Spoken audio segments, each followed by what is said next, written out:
முதலாக ஸ்கூலில் கொண்டு போய் சேர்ப்பார்களே பிள்ளைகளை, அவன் முதல் நாள் எப்படி அழுவான்? அவன்கிட்ட அள்ளுகை வந்து அவன் இவன் படிக்க மாட்டான், வாப்பா சொல்லிடு, இவன் படிப்பானா, இவன் போவப்பா மாட்டான்னு எனக்கு தெரியும் அப்படின்னு அந்த ஒரு நாள் வச்சு முடிவெடுப்பார். 2ஆம் நாள் கொண்டு போய் விடுவார், 3ஆம் நாள் கொண்டு போய் விடுவார், 4, 5, 6ஆவது நாள் வந்து இவர் போய் தேடி கண்டிப்பார். அவன் வரும் வரைக்கும் அவன் வரமாட்டான். மாற்றம் உலகத்தில் வந்து எந்த நீங்கள் நல்லது கெட்டது எந்த மாற்றமாக இருந்தாலும் காலம் எடுக்கும். காலம் எடுக்காம மட்டும் இந்த சமுதாயம் மாறணும், நாம் மாறணும், உலகம் மாறணும் நினைச்சுன்னு வைங்களே, நடக்கவே செய்யாது. அப்போ மாற்றத்துக்கு காலம் வேண்டும், முயற்சி வேண்டும். இந்த நாங்களாம் விரும்புகிற மாற்றம் என்ன தெரியுமா? கால முயற்சி, அது எதுவுமே இருக்கப்படாது. சுபகுடைய அதான் கேட்டவுடன் அப்படியே நம்ம பறந்து போய் முன்சப்புல நிற்கிற மாதிரியான ஒரு முயற்சி தான் நம்ம எதிர்பார்க்கிறோம். அல்ஹம்துலில்லாஹ் இன்றைக்கு சுபோது இருந்தது, என்ன ஒரு இதாக இருந்தது அப்படி என்று. அல்லது நம்ம முழிச்சிருக்கணும், சில இடங்களில் வந்து தர்பியா நிகழ்ச்சி நடத்துவாங்க, முழு இரவு தர்பியா நிகழ்ச்சி. அது என்னத்துக்காக வேண்டாம், அமல்களை ஊக்குவிப்பதற்காக அப்படின்னு சொல்லி அன்றைக்கு 3 மணிக்கு எழுப்ப விட்டு வித்திரு தொழுவிப்பாங்க. வித்திரு தொழுகை நடக்கும், அதுக்கார்கள் நடக்கும், குர்ஆன் ஓதுவார்கள், சுபஹ் ஜமாத்தோடு தொழுவார்கள். இது பயிற்சியா? இது பயிற்சி இல்லை. பள்ளியிலிருந்து தொலைத்தான் செய்வான். அவன் பள்ளியில் இருக்கிறான், எதுக்காவது தொழுவான்? வெட்கத்துக்காக தொலைத்தான் செய்வான். இதே தர்பியால் உள்ளவன் அடுத்த வீட்டில் பக்கத்தில் இருப்பான், ஆனால் என்ன நடக்கும்? பள்ளிக்கு வர மாட்டான். எனவே தர்பியா பயிற்சி என்பதெல்லாம் இந்த ஒரு நாள் 2 நாளில் என்ன செய்யாது, எதுவும் சரி வராது. முதல் அம்சம் முயற்சி நம்ம புரிந்து கொள்ள வேண்டும். 2வது அம்சம் மாற்றத்திற்கு காலம் எடுக்கும் என்பதை என்ன செய்ய வேண்டும், புரிந்து கொள்ள வேண்டும். இந்த 2 இல்லாமல் இந்த உலகத்தில் அல்லாஹ் எதனையும் வைக்கவில்லை. கெட்ட மாற்றமாக இருந்தாலும் நல்ல மாற்றமாக இருந்தாலும், கெட்டதற்கான முயற்சியாக இருந்தாலும் நல்லதற்கான முயற்சியாக இருந்தாலும், இந்த 2ம் இல்லாமல் எதுவும் நடக்கும் என்று யாராவது நினைச்சேன்னு சொன்னா எந்த பயான் கேட்டாலும் பிரயோசனம் இல்லை, எந்த நூல்களை படித்தாலும் பிரயோசனம் இல்லை, எந்த வழிகாட்டுகளை படித்தாலும் பிரயோசனம் இல்லை. இந்த 2 நம்மகிட்ட வரவில்லை என்று சொன்னார். அதனால் அன்புள்ள சகோதரர்களே, அல்லாஹ் ரப்புல் ஆலமீன் முஃமின்களுக்கு ஒரு ரஹ்மத்து வைத்திருக்கிறான். அது என்ன தெரியுமா? இப்போ நம்ம எடுக்கக்கூடிய முயற்சி, இப்போ உலகியல் ரீதியாக முயற்சி எடுத்தோம்னா நாங்களே எங்களை தூண்டுபட்டு முயற்சி எடுப்போம்.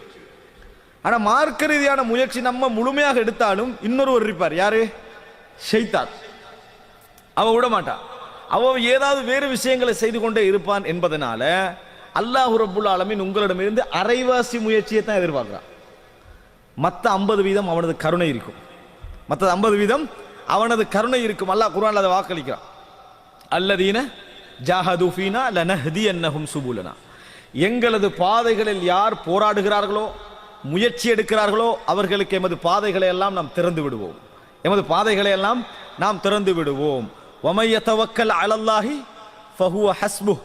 யார் அல்லாஹ்வின் மீது பொறுப்பு சாட்டுகிறாரோ அவருக்கு வேறு யாரும் தேவை கிடையாது, அவன் போதுமானவன். இப்படி அல்லாஹ் தஆலா என்ன செய்கிறான் சொல்லி, வமை யத்தகில்லாஹ யஜ்அல் லஹு மின் அம்ரிஹி யுஸ்ரா. யார் அல்லாஹ்வை பயப்படுகிறாரோ அவரது காரியங்களில் அல்லாஹ் இலகுவை ஆக்குவான், லேசாக்கிடுவான். அல்லாஹ் தஆலா லேசாக்கி விடுவான். அப்ப நம்ம வந்து சைத்தானோட போராட வேண்டியவர் அந்த 50% முயற்சியை கொடுத்தோம் என்றால் மற்ற 50 இறைவன் என்ன செய்வான், நம்மளை கொண்டு போய் சேர்த்து விடுவான். அப்படி என்றால் எங்களோட தோல்விக்கான பெருவாரியான காரணம் நாங்கள் தான். 50% முயற்சி கூட நம்மளுக்கு என்னது இல்லை என்பது அர்த்தம். 50% முயற்சி கூட இல்லை என்பது அர்த்தம். எனவே அன்புள்ள சகோதரர்களே, இந்த பகுதி நாம் உணர வேண்டிய மிக முக்கியமான பகுதி. பாவங்கள் சம்பந்தமாக அதை விடுவதற்காக போராடக்கூடிய இளைஞர்கள் சகோதரர்கள் யாராக இருந்தாலும், அதே போன்று நன்மைகள் செய்ய வேண்டும், கடமைகளை நிறைவேற்ற வேண்டும் என்பதற்காக போராடக்கூடியவர்களாக இருந்தாலும் சரி, இந்த 2 பகுதியை மறந்துடக்கூடாது. இந்த 2 பகுதியை மறந்து விடவும் கூடாது. அதே நேரம் 3வது ஒரு விஷயம் நம்ம உணர்ந்து கொள்ள வேண்டும். மாற்றத்துக்கு பின்னால், நான் மாற்றத்துக்குரிய சொல்றேன், மாற்றத்துக்கு பின்னால் உணர வேண்டிய ஒரு விஷயம் இருக்கிறது. அது என்ன தெரியுமா? சைத்தான் இப்ப நம்மளை விட்டு ஒதுங்கிட்டான்னு மட்டும் நினைச்சிடக்கூடாது. எப்படி நம்ம முயற்சி எடுத்து மாறி இப்ப நம்மளுக்கு எல்லாமே இலகுவாகிவிட்டது, வணக்க வழிபாடுகள் இலகுவாகிவிட்டன, பாவங்களை விடுவது இலகுவாகிவிட்டன, சும்மா ஈஸியா நினைக்கிறோம். இதையா நம்ம பெருசா நினைச்சிருந்தேன், இப்ப சிம்பிளா விட்டு விட்டு போகிறேனே அப்படின்னு நம்ம நினைக்கிறோம். வைங்க, நீங்க நினைச்சிடக்கூடாது நாங்க வந்து இப்ப சைத்தான் எனக்கு கிட்டே வர மாட்டோம், உமர் ரலியல்லாஹு அன்ஹு மாதிரி நினைச்சிடக்கூடாது. எனது வேறு பாதையால் சைத்தான் போய் விடுகிறான்னு வருது, அது மாதிரி நம்மளுக்கு கிட்ட நம்ம வேறு பாதையாலாம் சைத்தான் போறான் போலைக்குது அப்படின்னு நினைக்க கூடாது. ஒரு நாள் அப்படி சைத்தான் இருக்க மாட்டான். சைத்தான் என்ன செய்வான்டா, சந்தர்ப்பம் எதிர்பார்த்துக்கிட்டு இருப்பான். என்ன செய்வான்? சந்தர்ப்பம். என்ன சந்தர்ப்பம்? உங்கள் கடந்த கால பாவங்களை அழகாக கொண்டு வந்து காட்டுவதற்கு பொருத்தமான நேரம் என்னன்னு தேடிக்கிட்டு இருப்பான். அதே போல இந்த செய்யக்கூடிய வணக்க வழிபாடுகளை மிக ஹார்டாக காட்டுவதற்கான ஒரு நேரம் எதிர்பார்த்துக்கிட்டு இருப்பான். உங்களை உங்களோட பெருமை மூலம் உங்களை உயர்த்தி எல்லாத்தையும் அழிச்சு விடுவதற்கான காலத்தை என்ன செய்வான்? எதிர்பார்த்து கொண்டிருப்பான். சைத்தான் இதை கடைசி நிமிஷம் வரைக்கும் எதிர்பார்ப்பான். இன்றைக்கு நாங்கள் சர்வ சாதாரணமாக பார்க்கிறோம், கடந்த காலங்களில் இளம் வயதுகள்லாம் நல்ல வணக்க வழிபாடுகள் இபாதத்துகள் செய்தவர்கள் 20-25 வருடங்களுக்கு பின்னால் 60 வயது 65 வயசுல இருப்பாங்க. இளைஞர்களுக்கு உபதேசம் பண்ற நேரத்தில் தங்களுடைய இளமை பருவத்தை மறந்து அவங்க என்ன பாடுபட்டாங்க இடத்தெல்லாம் மறந்து உபதேசம் பண்ணுவார்கள். எப்படி நீ எல்லாம் என்னடா தொழுவுரை அட்வைஸ் என்ன தொழுவுரை நான் அந்த காலத்துல எப்படி தொழுவன் தெரியுமா சுபஹானல்லாஹ் அப்படி என்று ஒரு தான் தொழுததை தானே வர்ணிச்சு நான் கஷ்டப்பட்டு தொழுதிருக்கிறேன் அந்த காலத்தில் என்ன ஒரு முன்மாதிரியாக இது வேற தண்ட தொழுகையை தானே வர்ணிச்சு அப்படி என்ன செய்யறாங்க முழுமையா சொல்றாங்க. சொல்லி முடிஞ்சா இது என்ன நடக்க சொல்லுங்க பாப்போம். 20-30 வருடமாக பாதுகாத்து வந்த தொழுகையை சைத்தான் எத்தனை வயசுல அடிச்சா 65 வயசுல என்ன செஞ்சா நீ தொழுதது உலகத்திற்காக சைத்தான் எடுத்துருவான். இது சைத்தான் நம்பிக்கை இழக்க மாட்டான். ஏன் உங்களோட நீங்க சைத்தானோட ஃபேஸ் பண்ற வருடம் 60-70 அவன் ஃபேஸ் பண்ணி கண்டிக்கிற வர ஆதம காலத்துல இருந்து அதனால அவன் என்ன செய்ய மாட்டான் அதுல நம்பிக்கை இழக்கவே மாட்டான். இது மாதிரி நீங்கள் பார்க்கலாம். நபித்தோழர்களுடைய வரலாற்றை நீங்கள் கேட்டதாக இருக்கலாம். மிர்சதல் கனவி ரலியல்லாஹு அன்ஹு அவர்கள் இது தலைப்புக்கு எல்லாம் வெளியே நினைக்க வேண்டாம். நீங்க இந்த தலைப்பை புரிந்து கொள்வதற்கும் தலைப்புடைய விஷயங்களை அறிந்து கொள்வதற்கும் மிக அடிப்படையான விஷயங்கள். மிர்சதல் கனவி ரலியல்லாஹு அன்ஹு இந்த நபித்தோழர் எங்களுக்கு தெரியும். அதாவது மக்காவுடைய காலத்தில் தவறான அதாவது தொடர்பிலே இருந்தவர். எல்லார்ட்டையும் ஆரம்ப காலத்தில் ஒரு தவறுகள் இருந்திருக்கும். அந்த மாதிரி இவற்றும் அப்படியே தவறு இருந்தது. விபச்சாரம் என்ற ஒரு தொடர்பு இருந்தது. மிர்சதல் கனவி இஸ்லாத்தை ஏற்று சிறந்த ஒரு நபித்தோழராக மாறி நல்ல முறையில் வாழ்ந்து ஹிஜ்ரத் நடந்து இவ்வளவு காலம் தாண்டிச்சு. பத்ர் யுத்தத்தில் உஹது யுத்தத்தில் கைது செய்யப்பட்ட கைதிகள் மக்கால் இருப்பாங்க. இந்த கைதிகளை எப்படியாக விடுவித்து கூட்டி வருகிற முறையான வேலை நடக்கும்.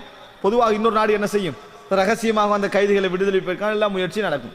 அப்படிப்பட்ட முயற்சியில் மிர்சதல் கனவி ரலியல்லாஹு அன்ஹு நபித்தோழர் இறங்கிக்கிறார். அவர் மக்காவுக்கு போறார். ஒரு இரவு நேரம் என்ன செய்யறாரு நபித்தோழர்களை இந்த கைது செய்யப்பட்ட கைதிகளை விடுவிப்பதற்காக போறார். போய் ஒரு கைதியை விடுவிப்பதற்காக போன அந்த நேரத்தில் இவருடைய நிழலை காண்றாரு இனாக் என்ற பெண்மணி. அந்த நிழலை பார்த்துட்டு இவர் தான் வந்திருக்கிறார்னு முடிவெடுக்க சொல்றா மிர்சத் மர்ஹபா அப்படின்றாங்க. எப்படி மிர்சதா வந்திருக்கிறீங்க மர்ஹபாண்டு பாருங்க. மர்ஹபான்னா நல்லதுக்கும் கெட்டதுக்கு ரெண்டுக்கும் மர்ஹபா தான் விளங்கிட்டா மர்ஹபா அப்படின்னு சொல்றாங்க. மர்ஹபா என்று சொன்ன உடனே வாங்க மிர்சதே அப்படின்றாங்க. இவர் வந்த நோக்கம் கைதிகளை விடுவிச்சுட்டு போக, அவ அழைத்த நோக்கம் விபச்சாரம். அப்போ உடனே இவர் இனாக்க பார்த்து சொல்ற அந்த பெண்மணியை பார்த்தியா இனாக் இன்னல்லாஹ கத் ஹர்ரம ஸினா இனாக்கே அல்லாஹ் தஆலா விபச்சாரத்தை ஹராமாக்கி விட்டான் உறுதியாக சொல்றாரு. இந்த உறுதி சாதாரண வார்த்தையும் இல்ல மேலோட்டமான வார்த்தை இல்ல. அவருடைய ஹிஜ்ரத் அவருடைய ஜிஹாத் அவருடைய போராட்டம் அவருடைய இஸ்லாம் அவருக்கு கொடுத்த அந்த ரிசல்ட். ஆனா இனாக் சொல்ற நீ இப்ப கட்டுப்பட்டா என் அழைப்புக்கு பதில் சொல்லலேண்டா நீ கைதிகளை தூக்கிட்டு போக வந்திருக்கிற விஷயத்தை நான் பரத்திடுவேன். இரண்டாவது ஆபத்து இது. இரண்டாவது ஆபத்து. அப்ப என்ன செய்யறாரு சொன்னா இவரு அவசரமாக அந்த கைதியை விடுவிச்சு இடத்துக்கு வந்துட்டாரு.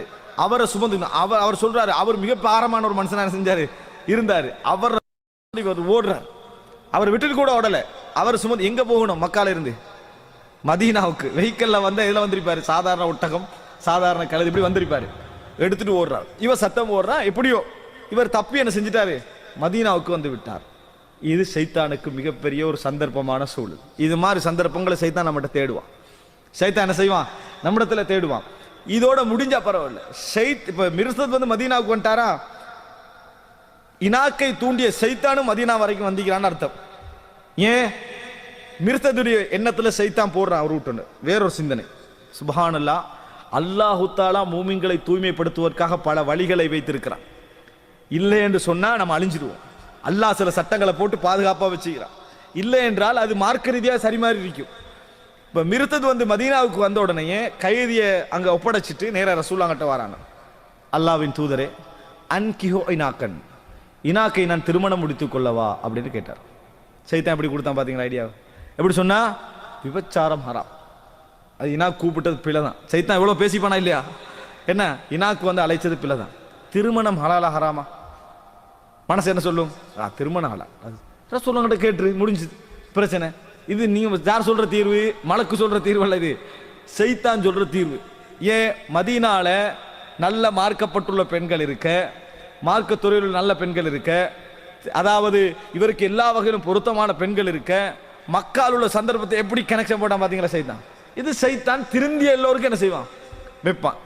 அது அந்த சந்தர்ப்பம் வரும் வரைக்கும் அவன் வெயிட் பண்ணிக்கிட்டே இருப்பான். ஷைத்தானுக்கு சொல்ற அதனாலதான் ஹன்னாஸ் அப்படி என்று சொல்லு. ஹன்னாஸ்னா உங்களை விட மாட்டான். போவா வருவான் போவா வருவான். இது சைத்தானுடைய வேலை. ரசூலுல்லாஹ் சொல்றாங்க, சைத்தான் உங்களை வழிகெடுத்துக்கின்றிருப்பான். அதான் சவுண்ட் கேட்டு என்ன செஞ்சிருவான்? ஓடிடுவான். அதான் சவுண்ட் கேட்டு ஓடினா அதான் முடிஞ்சோடனே வருவான். மனித இயல்புல நம்ம யோசிப்போம். இப்பதான் அதான் சொல்லி இக்காமத்தில் முடிஞ்ச ஊரை போக மட்டும் தான் நினைப்போம். ஒருத்தனை என்னோட பேச போறனால சைத்தான் அப்படி இல்லை. அந்த கெப்பையும் விடக்கூடாது. எது அதான் இக்காமத்துக்குள்ள கெப் இருக்குதே அதை விடக்கூடாது. மறுபடி போவான். மறுபடி வழிகெடுத்து எந்தையாவது சொல்லிக்கின்றிருப்பான். திருப்பி இக்காம சொன்ன ஓடிடுவான். இக்காமத்து முடிஞ்சோடனே மறுபடி வருவான். அப்படின்னா அவனுக்கு தொழுகையை விட எது பாரம் பார்த்தீங்களா? அதானும் இக்காமத்தும் என்ன மிக பாரமான விஷயங்கள். அன்புள்ள சகோதரர்கள் வந்து வழிகெடுக்கிற வேலையை ஆரம்பிப்பான். அதனால அல் ஹன்னாஸ் நாங்கள் ரசூல் ஸல்லல்லாஹு அலைஹி வஸல்லம் அல்லாஹ் தஆலா அல் ஹன்னாஸ் யுவஸ்விஸ் அல் ஹன்னாஸ் அல்லதி யுவஸ்விஸ் ஃபீ சுதூரின் நாஸ் அப்படி என்று சொல்லி அல்லாஹ் தஆலா சொல்றான். அப்ப இது சைத்தான் இந்த மாதிரி எண்ணத்தை போட்ட உடனே அவர் கேட்கிறார், அல்லாஹ்வின் தூதரே அன்கிஹு இனாக்கன், இனாக்க திருமணம் முடிக்கவா? சுபஹானல்லாஹ், ஒரு விபச்சார பெண்ணை திருமணம் முடிக்கவான்னு அவர் கேட்கிறாரு. மார்க்க சட்ட அடிப்படையில் அவர் கேட்கிறாரு. முடிக்க அனுமதினா முடிச்சிருவாரு. ஆனா அல்லாஹ் தஆலா முஃமின்களுக்கு கெட்ட வழி, கெட்டதையும் தடை செஞ்சான். கெட்ட விஷயங்கள் எப்படியெல்லாம் வரும் என்பதை என்ன செஞ்சான்? அந்த வழிகளை அல்லாஹ் தஆலா தடை செய்தான். அதனால அல்லாஹ் தஆலா வசனம் இறக்குறான், விபச்சாரிகளை, விபச்சாரம் செய்தவர்களை, முஷ்ரிக் அல்லது விபச்சாரம் செய்தவனை தவிர வேறு யாரும் திருமணம் முடிக்க மாட்டார்கள். வஹுர்ரிம ذلك على المؤمنين, முஃமின்களுக்கு அது ஹராமாக்கப்பட்டிருக்கிறது. அப்படி என்ற வசனம் இறங்குகிறது. ரசூலுல்லாஹ் ஓதி காட்டுறாங்க. முடிஞ்சு. அப்படின்னா என்ன? முடிக்க கூடாது. இப்ப தோல்வி அடைஞ்சது யாரு? ஷைத்தான். எப்படி தோல்வி அடைஞ்சா? அல்லாஹ்வுடைய வசனத்தின் மூலம் என்ன செஞ்சான்? தோல்வி அடைந்தான். எனவே புரிஞ்சுக்கங்க, விபச்சாரத்தை இஸ்லாம் தடை செய்தது மட்டுமல்ல, நீங்கள் அதில் விழக்கூடிய வழிகளையும் இஸ்லாம் என்ன செய்திருக்கிறது? தடை செய்திருக்கிறது. அதுக்குரிய ரூட்டையும் என்ன செஞ்சிருக்கிறது? தடை செய்திருக்கிறது. எந்த இடத்துல தடை செய்து? சட்டங்கள் மூலமாக, வழிவகைகள் மூலமாக, அரசாங்கம் மூலமாக, இஸ்லாமிய அரசின் மூலமாக எல்லாம் என்ன செய்து இஸ்லாம் எல்லா வகையிலும் தடை செய்திருக்கிறது. அப்ப இங்க பாருங்க, சிந்தனை வந்து என்ன செய்து? முறையாகத்தான் இருக்குது. ஆனா சைத்தான் தான் அந்த சிந்தனை என்ன செய்யறான்? போடுறான். நம்மளாம் தெரிஞ்சு கொள்ள வேண்டிய ஒரு விஷயம் என்னன்னா, சைத்தான் அப்படித்தான் என்ன செய்வான்? சைத்தானுடைய கெட்ட விஷயங்களுக்கான ரூட் எல்லாம் நல்ல வழிகளா தான் இருக்கு. கெட்ட விஷயங்களுக்கான ரூட் எல்லாம் நல்ல வழிகளா தான் இருக்கு. ஆதம் அலைஹிஸ்ஸலாத்தையும் ஹவ்வா அலைஹிஸ்ஸலாத்தையும் பத்தி சைத்தான் என்ன சொன்னா? மானஹாகுமா ரப்புகுமா அன் ஹாதிஹி ஷஜரதி இல்லா அன் தகூனா மலக்கைனி அவ் தகூனா மினல் ஹாலிதீன். இறைவன் இந்த மரத்தை விட்டு உங்களை தடுத்ததுக்கான ரீசன் என்ன தெரியுமா? தஃப்சீர். யார்? சைத்தான தஃப்சீர் என்ன? அல்லாஹ் தஆலா தடுத்ததை சைத்தான் மறுக்கல. தடுத்தது உண்மைதான். ஏன் தடுத்தான் தெரியுமா? ஏன் தடுத்தான்? நீங்க மலக்காகிருவீங்க. மலக்காகிறது பாவமா? பாவம் இல்லையா? மலக்காகிறது நல்ல விஷயம் தான். நான் மலக்காயினா பாவம் எல்லாம் முடிஞ்சு, பிரச்சனை முடிஞ்சுது. மலக்காகிருவீங்க. இரண்டாவது என்ன? சொர்க்கத்துல நிரந்தரமாக தங்கி விடுவீர்கள். நம்ம இதற்காக இந்த உலகத்துல அமல் செய்யறதுல எதுக்காக வேண்டி? சொர்க்கத்துல நிரந்தரமா தங்குறதுக்காக வேண்டி. ஹாலிதீன ஃபீஹா அபதன் ரலியல்லாஹு அன்ஹும் வரதுவன். அதுக்கு தான் என்ன செய்யறோம்? முயற்சி எடுக்கிறோம். நீங்க சொர்க்கத்துல நிரந்தரமா தங்குருவீங்கன்னு தான் இந்த பழத்தை என்ன, இந்த மரத்தை நெருங்க வானான்னு சைத்தான் என்ன செஞ்சா? விளக்கம் சொன்னான். அப்ப ஆதம் அலைஹிஸ்ஸலாத்துடைய சிந்தனை, சைத்தான் வந்து இது ஒரே அடியெல்லாம் ஆதம் அலைஹிஸ்ஸலாம் விழ மாட்டாங்க. அவன் திருப்பி பல விஷயங்களை சொல்லி தூண்டி ஆதாரம் காட்டி என்னமெல்லாம் சொல்லி கடைசியா என்ன செய்யறான் தெரியுமா? ஃபகாஸமஹுமா, சத்தியம் என்றான் அல்லாஹ்வின் மீது ஆணையாக, இன்னி லக்குமா லமினன் நாசிஹி, நான் உங்களுக்கு அட்வைஸ் தான் பண்ணுகிறேன், நான் உங்களுக்கு உபதேசம் தான் பண்ணுகிறேன் என்று சத்தியம் வேற பண்றான். வகாஸமஹுமா. அதுக்கு பிறகு இப்படியொத்தம் சொல்லி பொய்யா இருக்குமா? மனுஷனுக்கு வரக்கூடிய சிந்தனை பார்த்தீங்களா? இவ்வளவா ஒருத்தன் சொல்லுவான் அப்படி என்று சொல்லி. ஏன்னா ஆதம் அலைஹிஸ்ஸலாத்துக்கு அதுக்கு முந்தைய அனுபவங்களும் இல்லை. மரத்தை நெருங்கினாரு, வழிகட்டு போனார். எனவே அன்புள்ள சகோதரர்களே, நாம் புரிந்து கொள்ள வேண்டிய விஷயம், முதலாவது முயற்சி மாற்றங்களுக்கு காலம் எடுக்கும் என்பது ஒரு பகுதி. இறைவனது ரஹ்மத்தின் மூலம் நாங்கள் மாறிவிட்டோம் என்று சொன்னால், அல்லது சிறந்த இபாதத்துக்கள் இருக்கிறோம் என்று சொன்னால், இரண்டாவது சைத்தான் நம்மளுக்கு சந்தர்ப்பம் தேடிக்கின்றிருப்பான். நல்ல சந்தர்ப்பமாக அதிரிக்கும் அவனுக்கு. இந்த சந்தர்ப்பங்கள் தேடுவது இறைவனது இறைவன் நமக்கு வைக்கக்கூடிய சோதனை நினைக்கும். நம்ம இறைவன் நமக்கு காட்டக்கூடிய ஒரு சோதனையை நம்ம புரிந்து கொள்ள வேண்டும். அதே நேரம் சைத்தானுடைய வலை என்பதை நம்ம என்ன செய்ய வேண்டும்? புரிந்து கொள்ள வேண்டும். அன்புள்ள சகோதரர்களே, இப்படி இறைவன் பாவங்களை எப்படி தடுத்தானோ அதுபோல அதனது வழிமுறைகளை என்ன செய்யறான்? தடுத்திருக்கிறான். நீங்கள் பாருங்கள், குர்ஆனிலே அல்லாஹு தஆலா சில பாவங்களை எப்படி செய்ய வேண்டாம் அப்படி என்று நேரடியாக சொன்னானோ, அதே பாவங்களை நெருங்க வேண்டாம்னு அல்லாஹு தஆலா என்ன செய்யறான்? சொல்லி காட்டுகிறான். சில பாவங்களை செய்ய வேண்டாம் என்று சொன்ன அதே நேரத்தில் அதை நெருங்க வேண்டாம் என்றும் அல்லாஹு தஆலா என்ன செய்யறான்? சொல்றான்.